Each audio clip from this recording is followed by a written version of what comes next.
నమస్కారం. ఎంఆర్ న్యూస్కి స్వాగతం. నేను మీ రవి. నెల్లూరు జిల్లా నోడా చైర్మన్గా బాధ్యతలు స్వీకరించిన కోటమిరెడ్డి శ్రీనివాసులరెడ్డికి కావలి శాసనసభ్యులు దగ్గుమాటి వెంకటకృష్ణారెడ్డి శుభాకాంక్షలు తెలియజేశారు.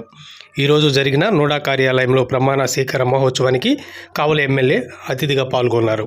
ఈ సందర్భంగా ఎమ్మెల్యే కోటమిరెడ్డి శ్రీధర్ రెడ్డికి శాల్వాలు కప్పి పుష్పగుచ్చములిచ్చి శుభాకాంక్షలను తెలియజేశారు.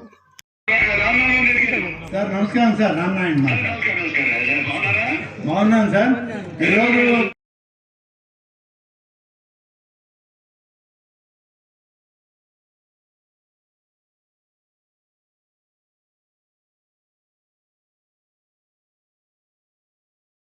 రాష్ట్ర సీనియర్ మంత్రివర్యులు మా గురువులు ఆనం రామనారెడ్డి గారు నెల్లూరు జిల్లాని, నెల్లూరు పట్టణాన్ని, మున్సిపాలిటీని అన్నింటినీ కూడా అభివృద్ధి పదంలో నడుపుతూ నిరంతరం పేద బడుగు బలహీన వర్గాలకు అండగా నిలుస్తున్న పొంగూరు నారాయణ గారు మినిస్టర్ గారు, స్టేజ్ మీద ఉన్నటువంటి ఎమ్మెల్యేలు అందరూ కూడా కాలాతీతంగా అందరి పేర్లు చెప్పడం కూడా బాగుంటుందని, అందరికీ కూడా స్టేజ్ మీద ఉన్న పెద్దలందరికీ కూడా నాకంటే పెద్దలుగా ఉన్నారు అందరూ కూడా పేరు పేరున ధన్యవాదాలు తెలియజేస్తూ, ఒక మంచి నిర్ణయం.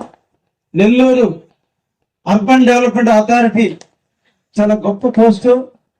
పట్టణాన్ని ఆధునీకరించడంలో కానీ, పట్టణాన్ని సుందరీకరించడంలో కానీ, భవిష్యత్తులో వేసే లేఅవుట్లో రోడ్ల విస్తరణ కానీ అన్ని కూడా నగరాన్ని ఎలా తీర్చిదిద్దాలో నుడా నుంచే వస్తుంది. కాబట్టి మిత్రులటువంటి దానికి చైర్మన్ అయినందుకు వారికి ప్రత్యేకంగా అభినందనలు తెలియజేస్తూ, వారి ఆధ్వర్యంలో నెల్లూరు జిల్లా తప్పకుండా పురోగతి ముందుంటుందని కూడా ఆశాన్ని వ్యక్తపరుస్తూ ముగిస్తున్నా. Thank you very much. Thank you.